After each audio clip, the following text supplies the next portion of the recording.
Steve Milloy is the founder of junkscience.com and a member of the Trump EPA transition team, and he joins us now. Steve, good to see you. So, listen, the media is losing their mind over climate change, taking what I would argue are things that normally happen in the summer. It gets hot, and they're saying climate change is upon us. How would you respond to all these crazy headlines and stories?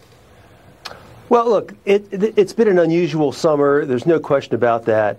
The central question, though, is, are emissions driving this? And there's simply no evidence of that. You know, we are told that every emission warms the planet and this causes climate change. Over the last 8 years, there's been no global warming, despite 500 billion tons of emissions. How could that possibly be? We look at an event like Maui. Maui is not climate change. Maui is a failure of government. The government knew the grasses on Maui were dry. They knew the wind was coming. They knew that wildfires are a possibility. They did nothing. Did they warn anyone when the fire started? No. And then when the firefighters got there, there was no fire. There's no water in the fire hydrants. This is a failure of government, not climate change. And this is typical of all these events. Matthew Wielicki is on the show as well, and there, so many people reporting that July was the hottest month that humans have experienced.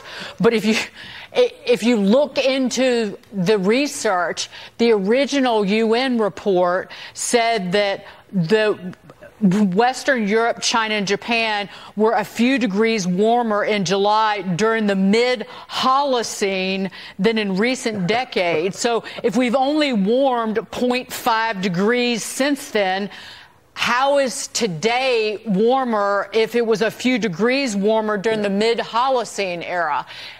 On that note, not only has there been relentless zealotry infiltrated the legacy media, but now they're trying to force it into public schools through state legislators. So are they going to teach that, Sean Duffy? Keep talking. Not to my kids, because in New Jersey, where I now live, I'm a Wisconsin guy, but also in Connecticut, they've already done it.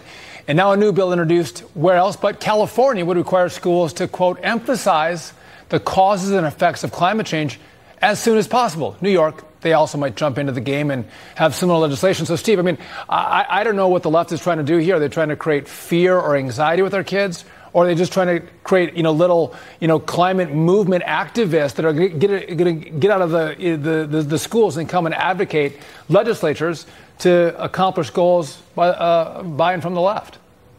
Yeah, so look, I just look at this as ideological child abuse.